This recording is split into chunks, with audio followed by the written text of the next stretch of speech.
Hola,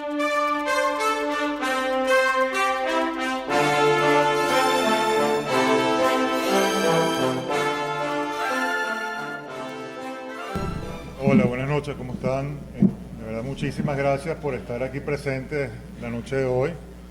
Muchísimas gracias a nuestras anfitrionas, a Gaby Pineda y a Iris Molina, porque se movieron y organizaron esto por su propia iniciativa, y salió del corazón, y eso es algo que a nosotros nos llena de entusiasmo, de esperanza y de fuerza, ¿no?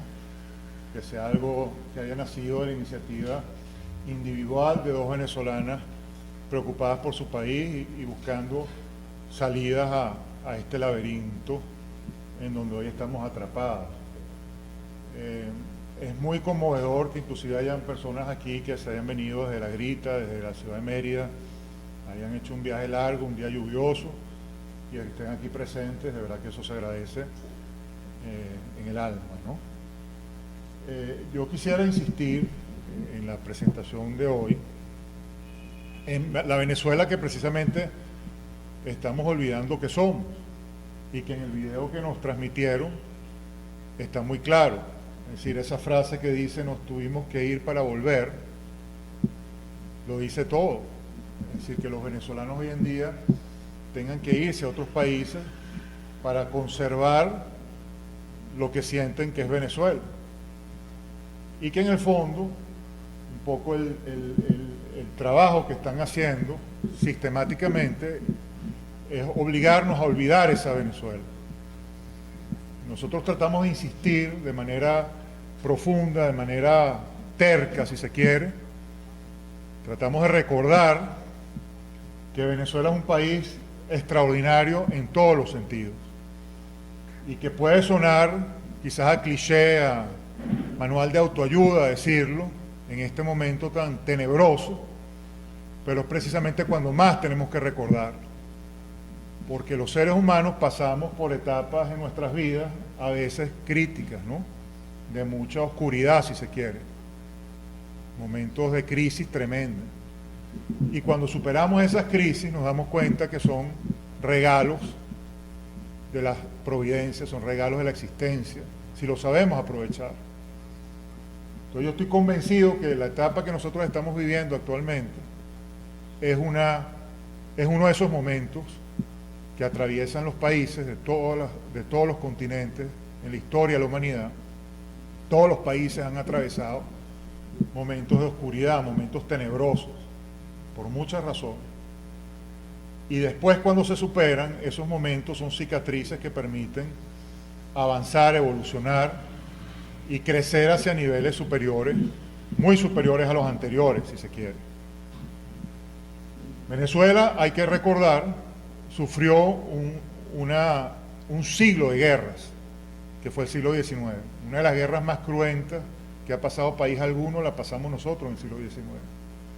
Toda nuestra institucionalidad, todas nuestras raíces, nos las arrancaron, devastaron el país.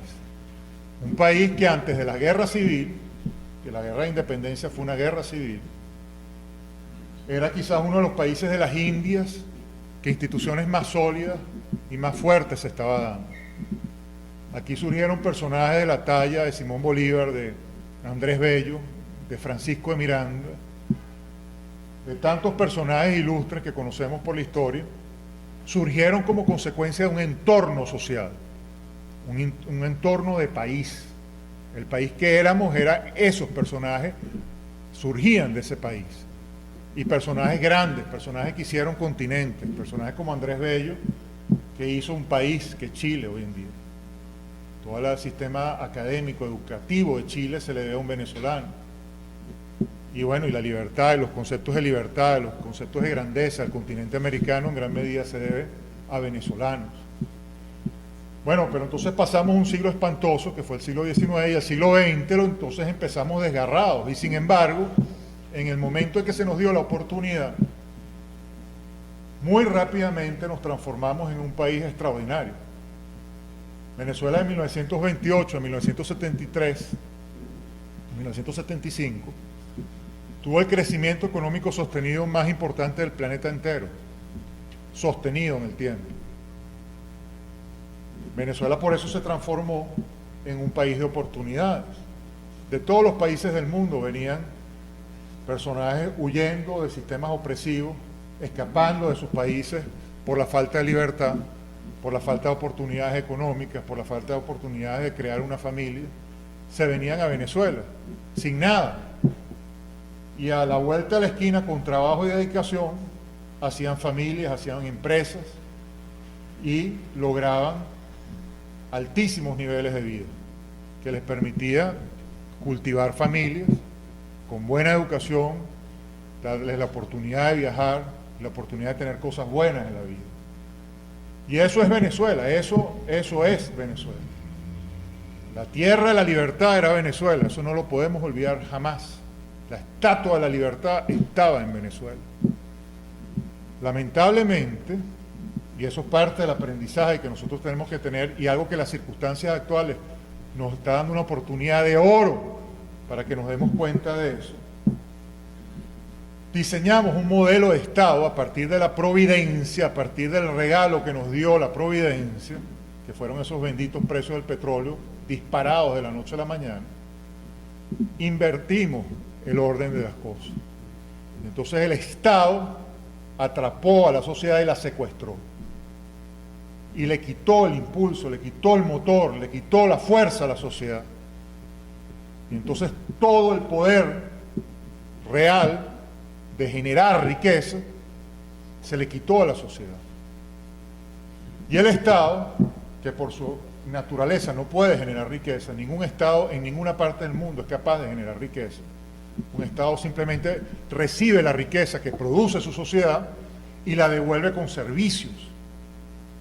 Pero aquí no, aquí pensamos que íbamos a hacer las cosas distintas y el Estado pretendió ser el generador de riqueza. Entonces le quitó esa fuerza a la sociedad y generó un aparato clientelar que se corrompió muy rápidamente. Y el Estado colapsó. Y la consecuencia del colapso fue precisamente que el modelo era insostenible. Y cuando llega entonces esta pesadilla que hoy sufrimos, llega como consecuencia de ese modelo fracasado, de ese modelo de Estado al revés, que tenemos que recuperar de alguna forma, tenemos que darle la vuelta, recuperar el modelo correcto. Pero para entender entonces primero qué nos está pasando, primero que nada tenemos que entender el colapso del modelo de Estado que permitió que el secuestro actual se diera. Porque la razón por la cual Venezuela es secuestrada es por su debilidad. Porque si hubiésemos sido una sociedad fuerte, una sociedad pujante de verdad, creadora, consciente de su riqueza creada, hubiésemos sido imposibles de ser secuestrados, porque nos hubiéramos opuesto con toda nuestra fuerza desde el principio. No hubiéramos permitido que se nos colara un sistema pernicioso, que es lo que hoy domina el país. Y tenemos que estar muy claros, tenemos que estar muy conscientes de esa enfermedad que tenemos hoy. Porque ¿cuál es el problema actual? El problema actual es que se está insistiendo en mantener un modelo que ya fracasó, que no funciona. Se está tratando de hacer las cosas como si ese modelo no hubiera fracasado. Estamos pujando, estamos estirando demasiado una cuerda que ya no da para más. Y como ya no da para más, todo lo que se plantea en política en este momento es equivocado. Porque está buscando mantener vivo un modelo que ya no tiene posibilidad de existir, porque llegó a su fin. No se puede mantener ni siquiera artificialmente. Pero cuando hablo de secuestro, hay que entender ese secuestro en su justa medida. Y esta es la parte fea de la historia. Y que cuesta decirlo porque es fea la parte de la historia que uno tiene que contar para poder abrir los ojos de verdad. Si nosotros seguimos entendiendo que lo que tenemos es un mal gobierno, que está gobernando mal como consecuencia de que tiene gente incompetente, gente que simplemente no sabe hacer bien las cosas, y que todo se trata de que este mal gobierno en un momento determinado logró conquistar los corazones del país, entonces que la clave está en buscar que esa gente se desencante, esos encantados dejen de sentirse encantados y se encanten con otros personajes. Básicamente esa es la propuesta política que hay ahorita en Venezuela. Estos políticos no dieron la talla, quiérannos a nosotros, que nosotros sí la damos. Y entonces se trata básicamente, supuestamente, de conquistar esos corazones, tener la mayoría del país, y entonces, por la vía bonita, democrática, pacífica, electoral, se va a dar una transición hacia algo mejor que lo que tenemos actualmente. Pero son 16 años de ese cuento, y si ese cuento fuera cierto, ya hace mucho tiempo hubiéramos salido de esta pesadilla. Porque Venezuela, si bien es cierto, se dejó secuestrar en 1989, en 1998, perdón, con la llegada del señor Chávez al poder, se dejó secuestrar porque fue engañada. Pero para el año 2002 ya nos estábamos dando cuenta del engaño. ¿Por qué? Porque se entendió primero que nada que la gente que estaba en el poder no quería a Venezuela. Estaba entregando a Venezuela a intereses foráneos. Estaban transformando a Venezuela en otro país. Y lo más preciado que tiene un país, que es su historia, que es su soberanía, que es su cultura, que es su forma de entenderse, está siendo pisoteada y escupida. Claro, eso nace, ese entendimiento y esa reacción, por parte de los primeros afectados. En este caso, ¿cuáles son los primeros afectados? Los empleados petroleros, porque están viendo como la principal empresa del país, la que genera el 90% de las divisas que entran a Venezuela y que controla todo el aparato económico de Venezuela, estaba siendo entregada a Cuba. Se estaban utilizando los tanqueros para trasladar drogas. Y se estaba regalando el petróleo de todos los venezolanos que se podía vender en los mercados internacionales y obtener altísima renta por eso. Se estaba regalando por razones exclusivamente políticas. Respondiendo al plan del secuestro por parte del secuestrador, que es Fidel Castro, y todo su sistema perverso, sustentado a base de terrorismo, a base de narcotráfico y a base de vileza, de corromper el alma humana. Ese es el secuestrador de Venezuela y ese es quien manda en Venezuela. Todo lo que está en el poder aquí es simplemente un agente, una filial, un brazo operador de ese sistema vil. Y eso se vio en el año 2002 y por eso se reaccionó. De la mano de los empleados petroleros se sembró la conciencia nacional y el país salió a protestar como debe ser. Y eso también hay que recordarlo, porque esa fuerza estaba ahí. Están tratando de decir, no, Venezuela es un país arrodillado, los venezolanos no luchan. Falso de toda falsedad. Las marchas que se vieron en aquella época no se han visto en ninguna parte del mundo. Y no solamente que no se han visto en ninguna parte del mundo en cuanto a su cuantía, sino en cuanto a su calidad humana. Porque lo que se veía en esas marchas, que en cualquier otro país del mundo hubiese sido sangre y más sangre, aquí éramos hermanos, abrazados, por más diferentes que fuéramos en cuanto a nuestras condiciones de vida. Nos abrazábamos en esas marchas, protestando y buscando salir de la pesadilla que estábamos ya viendo claramente que teníamos en el poder. Lamentablemente, el modelo pernicioso de país estaba ahí pujando también. Y entonces hubo grandes errores que también hay que recordar. En el 2002 la sociedad civil logró su objetivo. Logró su objetivo, eso hay que recordarlo. La única vez que se ha visto más claramente cuál es el camino que tiene que tomar un país cuando es secuestrado. En un 2x3 se vio claramente lo que sostenía este sistema y lo rápido que podía caer. Y eso lo demostró la sociedad civil, sin buscar delegados, sin buscar representantes. Cada uno de nosotros era su propio representante y su propio líder. Y se activó como una fuerza individual. Pero esa vez que salimos, entonces, cometimos un gravísimo error que fue, claro, fue pura improvisación lo que surgió de allí. Pero a partir de la improvisación y la pesadilla de traer de regreso a semejantes criminales, el país delegó su fuerza en un sistema político que no estaba entendiendo el problema, que no quería entender el problema.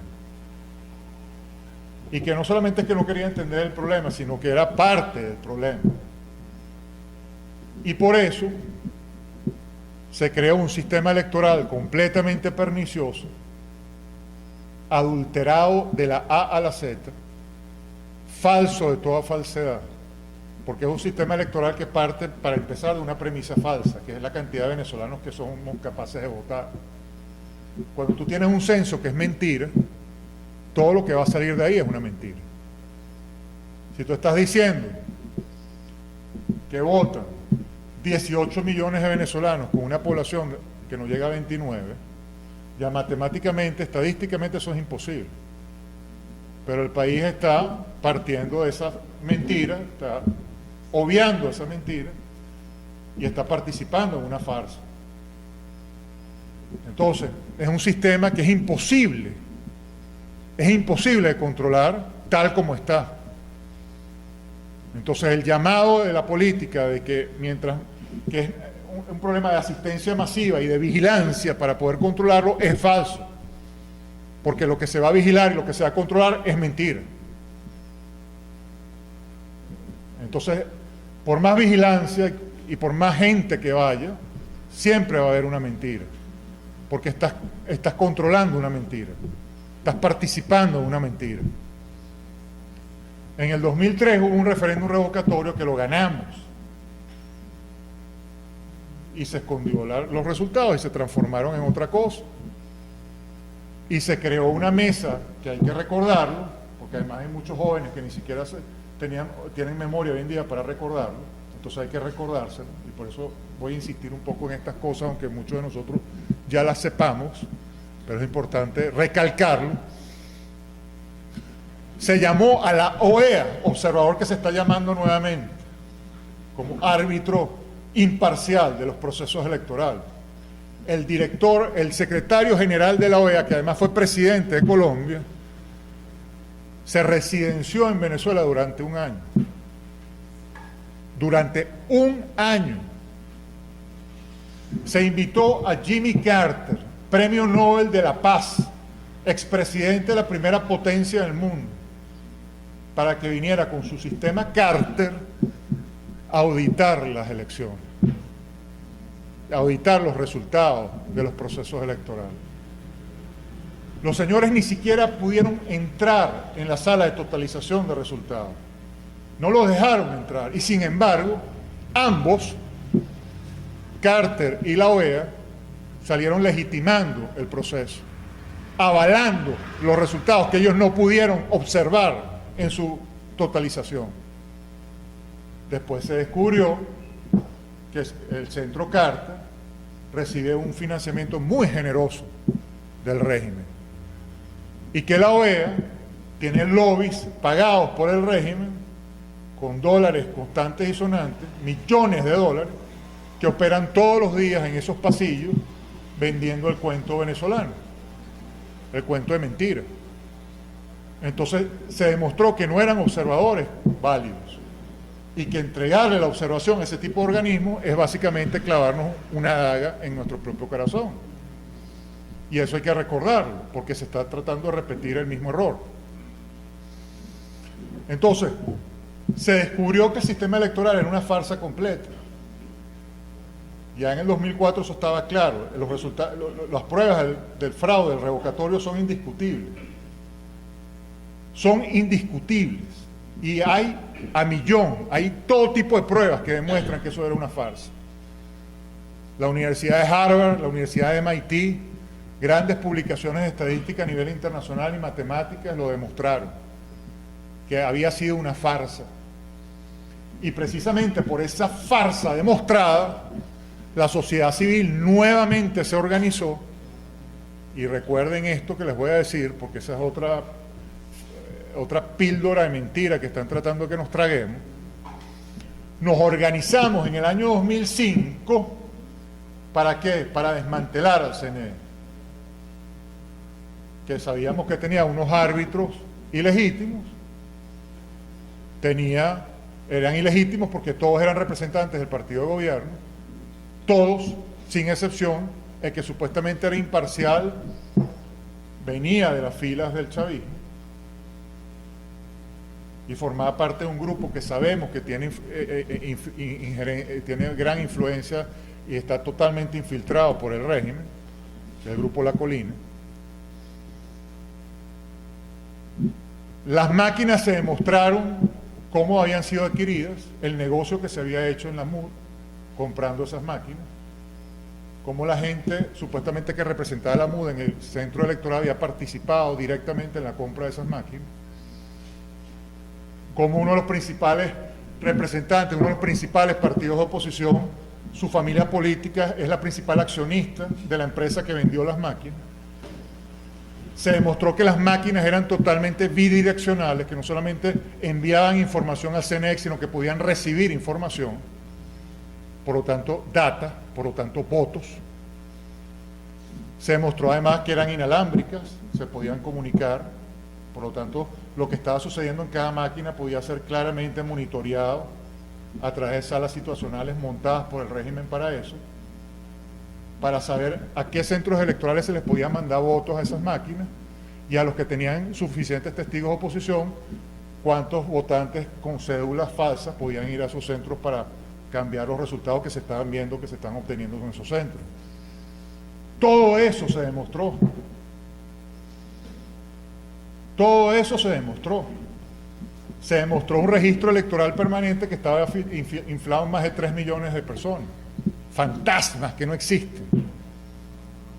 Entonces la idea en el 2005 de la supuesta abstención que entregó la Asamblea Nacional era desmantelar esa mentira y volver a un sistema que garantizase unas elecciones reales, transparentes, democráticas y que demostraran lo que ya se estaba viendo en la calle, que la gente no quería la farsa y la gente no quería a estos delincuentes en el poder. La mayoría éramos quienes queríamos un país decente y no estábamos en la conchupanza. Esa era la mayoría del país. Y eso se demostró en el 2002 con las grandes marchas que lograron el objetivo que lograron. Eso se logró en el 2004 con el referéndum revocatorio y eso se demostró en el 2005 cuando, no yendo a votar como política estratégica, casi el 80% del país se vio claramente que no apoyaba al régimen. Y los diputados que salieron supuestamente electos no llegaron ni al 12% de participación electoral. Tan es así que hasta el sol de hoy no han publicado los resultados. Ahora, ¿cuál era la idea de eso? Cambiar los rectores del CNE, cambiar el registro, hacer un censo de verdad, quitar esas máquinas, poner unos rectores que respondieran a la Constitución y a las leyes electorales y hacer un proceso electoral de verdad transparente. Pero la sociedad civil cometió el gravísimo error de entregarle el poder nuevamente a los partidos políticos. Y los partidos políticos, cuando recibieron el testigo de la sociedad civil que había logrado su objetivo, lo traicionaron. Y entonces lo que hicieron fue reconocer a una asamblea ilegítima y pedirle cronograma al CNE para las elecciones presidenciales del año 2006. Eso fue una traición. Pero la gente, como estaba conversando hace un rato con un profesional que nos vino a visitar hoy, que vino manejando desde Mérida, que me contaba, bueno, que el tema es que uno está en su vida, uno está en su trabajo, buscando sobrevivir, y no está metido en la política. Tienes que dedicarte a tu trabajo, que es lo lógico, es lo normal. Entonces caímos en ese error, pero naturalmente, es lo lógico. Bueno, los políticos tienen que resolver el problema político. Además se creó una gran matriz de opinión a nivel nacional, diciendo que la antipolítica era un error. La antipolítica, le decían, a una sociedad consciente de su destino y luchando por su libertad. Esa es la antipolítica. Hay que dejarle la política a los políticos profesionales. Entonces, bueno, los políticos profesionales, lamentablemente, venían repitiendo un modelo equivocado y forzando una realidad que no tenían, una ficción para mantener un juego político que no se ajusta a las circunstancias que estamos viviendo históricamente. No quiere decir que todos actúen de mala fe, simplemente están entrampados en un sistema, en un modelo equivocado de política que no se ajusta a las circunstancias históricas que estamos viviendo. Entonces, lamentablemente ellos cayeron en la trampa de pensar que se podía hacer política simplemente ganando unos espacios con una gobernación, con unas alcaldías, con unos curules en el Parlamento, y que eso podía frenar el avance del régimen. Ahí está otra premisa falsa. Cuando tú tienes un sistema que está controlado totalmente desde el poder central, un sistema económico del cual dependen las alcaldías, las gobernaciones y los curules del Parlamento, todo el sistema político está dependiente del poder central, no es autónomo, no tiene autonomía real. Y al no tener autonomía, depende clientelarmente del poder central. Por lo tanto, se tiene que supeditar al poder central. Por eso es que estos sistemas lo primero que hacen es destruir todo el aparato económico del país. Adrede. Es una política deliberada. Destruyen todo el aparato productivo nacional para que todo el dinero gire en torno a ellos y todo el país dependa de ellos, clientelarmente hablando. Y la política es parte de ese sistema clientelar. Entonces tú no puedes frenar un proceso de destrucción cuando ese proceso de destrucción está financiado exclusivamente por un poder central que busca esa destrucción. Y tú no tienes poder autónomo para resistirte a eso, sino que tienes que supeditarte y replegarte y arrodillarte a eso. Y por eso es que vemos a los gobernadores de oposición mandando a sus empleados de sus gobernaciones a hacer marcha frente a Miraflores exigiendo que les paguen sus nóminas y que les cumplan con sus obligaciones laborales, rogándole a quien está en Miraflores a que saque los recursos para poder mantener sus aparatos políticos. Entonces ya ahí está claro que por ahí no van los tiros para frenar la destrucción del país. La destrucción del país no se va a frenar jamás a través de esos espacios.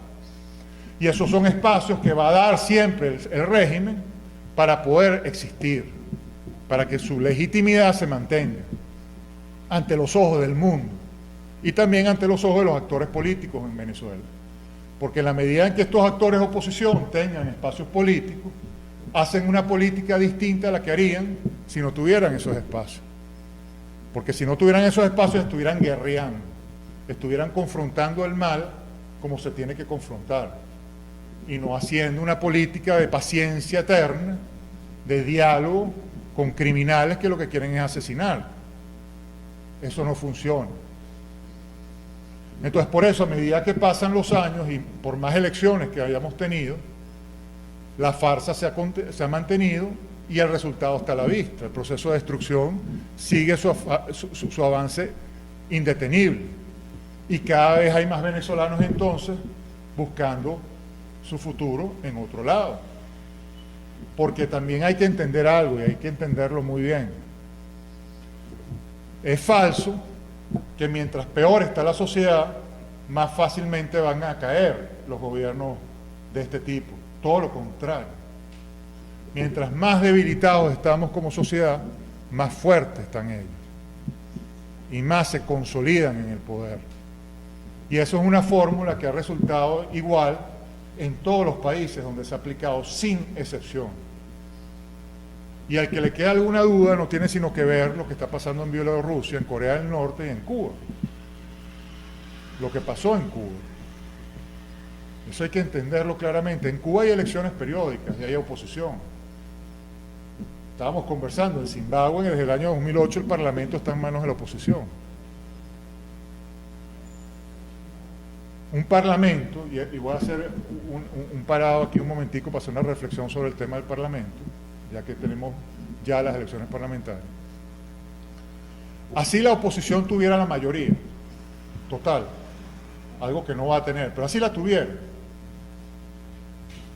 La razón por la que no la va a tener es porque, dada la naturaleza de este régimen, yo no creo que ellos entreguen un símbolo de poder como la Asamblea.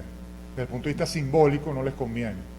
Y por lo tanto, ellos van a hacer lo que siempre hacen para que la oposición, entre comillas, o sea, eso que se llama oposición, desde el punto de vista simbólico, no tenga el control total de la Asamblea. Pero sí van a tener muchísima representación. Ahora, si la oposición tuviera el control total de la Asamblea, y esto por favor métaselo entre cejas y cejas, si cada diputado que está en el Parlamento fuera de la oposición, eso no haría ninguna diferencia. No podrían hacer absolutamente nada para detener la destrucción del país. Y tampoco lo harían, que es lo más triste. Porque si fuera una oposición verdaderamente guerrera, para empezar, no estarían planteando unas parlamentarias. Porque sabrían que el solo hecho que se dé una elección parlamentaria ya es un daño que se le está haciendo al país. Porque se está transmitiendo una señal equivocada. Es como la foto de Shannon con Diosdado Cabello. Desde el punto de vista simbólico, lo que eso transmite es terrible. Todos sabemos quién es este personaje, lo que representa y lo que es. Pero esa foto con este señor Shannon, o con el Papa Francisco, es terrible desde el punto de vista de la señal que le transmite al mundo. Es terrible. Bueno, lo mismo pasa cuando tú haces unas elecciones en un proceso tiránico, dictatorial, totalitarista como el que nosotros tenemos. Estás transmitiendo una señal equivocada, estás aligerando, estás suavizando el drama, le estás poniendo un traje bonito a una bruja espantosa, le estás poniendo colonia, algo que huele muy mal, estás ayudando a que eso siga disfrazado y por lo tanto que no se vea en su justa medida lo que es para poderlo resolver. Si esa oposición estuviera verdaderamente dispuesta a luchar, y esto también hay que entenderlo, ya lo hubiera hecho. ¿Cuántas circunstancias no han habido para que lo haga? ¿O es que acaso el robo de las elecciones en abril de 2013 es poca cosa? Eso es poca cosa. Y a la semana ya estaban organizando las elecciones que iban a haber en diciembre de alcaldía. Y dejaron que lo del fraude se fuera olvidando hasta que ahora lo transformaron en que Maduro es el que ganó. Ya no hablan más de fraude, eso ya no se toca, eso es pasado. Entonces, esa es la oposición que nosotros queremos, que siga guerreando en representación nuestra. Evidentemente que no, ya perdieron ese rol, perdieron esa posibilidad, no se la merece. Entonces, la invitación aquí es básicamente empoderarnos nuevamente como sociedad civil. Recordar que la única forma de salir de esta pesadilla es que la sociedad civil tome la batuta nuevamente, tome el poder nuevamente, lo tome de verdad, se empodere. Esto es un proceso que evidentemente va a tomar tiempo porque tiene que producirse una cantidad de factores que todavía están un poco crudos, como es el desencantamiento de la gente, que la gente termine de darse cuenta que por la vía convencional no es la solución, no la va a haber jamás, es imposible que la haya, es imposible. O sea, es como que me vengan a mí 20.000 personas a decirme que el cáncer se cura con hierbitas y con masajitos en los hombros, pues. Me lo pueden decir 100.000 personas, pero yo sé que eso no es. Bueno, lo mismo pasa con el cáncer que nos está carcomiendo en el país. La solución convencional no es, pero se ha sembrado una mentira muy grande que la gente tiene que otra vez como que hacer un proceso psicológico para entender que eso no es y sentir la fuerza además de organizarse para hacer lo que hay que hacer. Entonces lo primero que tenemos que recordar es el país que somos, la fuerza que tenemos como país y las oportunidades que se nos están yendo de las manos y que si las aprovechamos podríamos transformar a Venezuela a la vuelta a la esquina otra vez en un gran país, en un país emergente por excelencia. Que Brasil, que Chile, que China. Venezuela podría ser el principal país emergente del planeta entero. En 2 años, de 1990 a 1992, el país estaba en 1989 quebrado. Todo el sistema financiero intervenido, dependientes absolutamente de la banca internacional, los partidos políticos destruidos. El país no valía medio. Se cambiaron 3 variables. En 2 años Venezuela se transformó en el país emergente más importante del planeta, desde el punto de vista del crecimiento económico sostenido. Que si se hubiera mantenido, hoy en día Venezuela estaría produciendo en petróleo 12 millones de barriles diarios. Seríamos el país con las principales reservas de gas activas, el principal país gasífero del mundo, el principal país petroquímico del mundo, el principal país en telecomunicaciones del mundo, el principal país turístico de todo el continente, etcétera, etcétera, etcétera. Bueno, eso es lo que nosotros tenemos ahí afuera y que estamos desaprovechando. Venezolanos talentosísimos en el mundo entero estarían dispuestos a regresar a reconstruir al país. Todos los que están aquí son piezas fundamentales en ese proceso de reconstrucción que tenemos como reto enfrente si lo queremos aprovechar. Entonces lo primero que tenemos que darnos cuenta es que tenemos que dejar de pensar chiquito.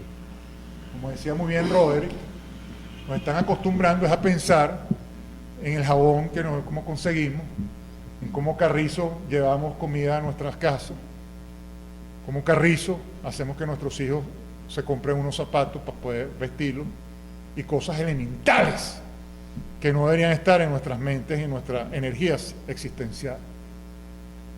Entonces tenemos que recordar el país que podemos ser, sembrárnoslo en la cabeza bien sembrado y en el corazón, pensar con ambición, pensar con grandeza. ¿Qué es eso de me tengo que ir para volver? No, señor. Aquí está el futuro, aquí está el destino, aquí están las posibilidades, aquí, ya. Entonces tenemos que empezar a entender eso claramente y a sentirlo, de verdad. Por más resistencia que nos dé todo el entorno, por más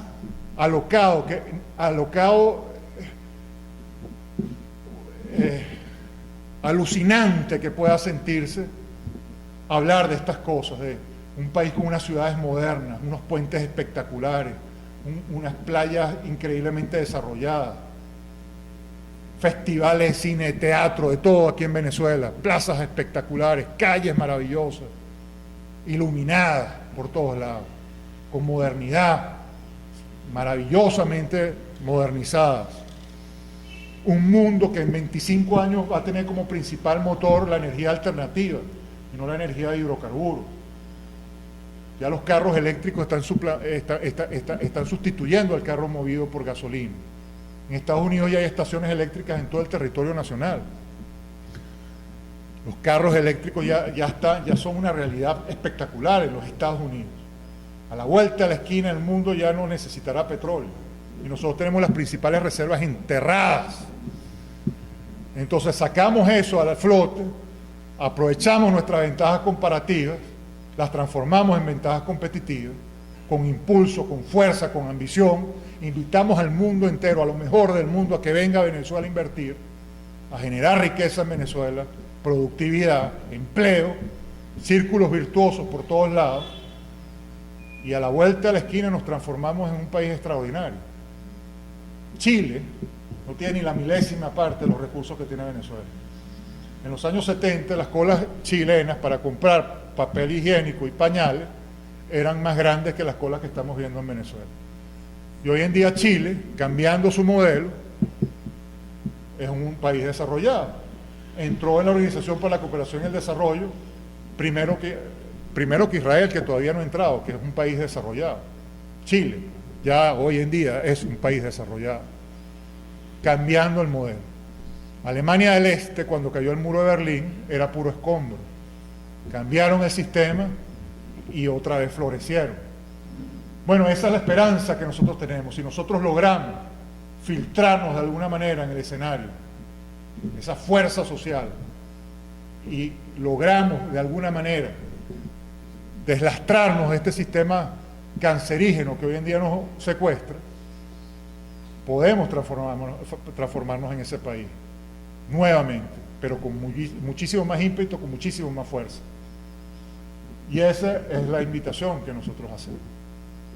Y es lo que estamos llevándole al país entero, para que se unan con nosotros en este esfuerzo y en este sueño de país que podemos lograr. Y nos empoderemos, porque en el momento en que nos empoderemos y que tengamos nuevamente el poder en nuestras manos, de transformar la realidad, no hay sistema que se mantenga, sistema de este tipo que se mantenga, porque la oscuridad siempre cede ante la luz, y la luz es la sociedad civil, la oscuridad es lo que hoy en día nos secuestra. Entonces hay que llevar la luz otra vez al país, y esa es nuestra responsabilidad. Entonces nosotros estamos invitando al país entero a unirse en este esfuerzo, a creer nuevamente en sí mismo, a tener autoestima, a tener ambición, a creer que se puede. Entonces, unidos, rompamos el modelo convencional, transitemos por el camino que corresponde, que no tiene nada que ver con el camino que nos están en este momento trazando, y aceleremos los tiempos, porque el tiempo de Dios es perfecto siempre y cuando uno aproveche las oportunidades que le da Dios. Porque si no, nunca es perfecto. Entonces hay que entender eso, porque la paciencia tiene un límite. Yo creo que ya la paciencia se agotó, y es un pecado mortal seguir pensando en tiempos de Dios que van a venir en algún momento. No, señor, nosotros tenemos la responsabilidad, somos nosotros los que tenemos que actuar. El que ustedes estén hoy aquí demuestra que hay un interés, y que hay una fuerza, y que hay una voluntad todavía. Que nosotros hayamos sido invitados hoy para acá demuestra que esa fuerza está viva, que esa fuerza está allí, porque nosotros no vinimos aquí artificialmente, un laboratorio, no, nos trajo una persona preocupada por el país, que cree en un mensaje, se conectó con un mensaje, del cual uno simplemente es un mensajero. Pero esto que yo estoy diciendo está en el corazón de todos los que están aquí presentes, y eso es lo que estamos viendo que hay en el país entero. Entonces tenemos que darle poder a ese mensaje, fuerza vital, y materializarlo en la realidad.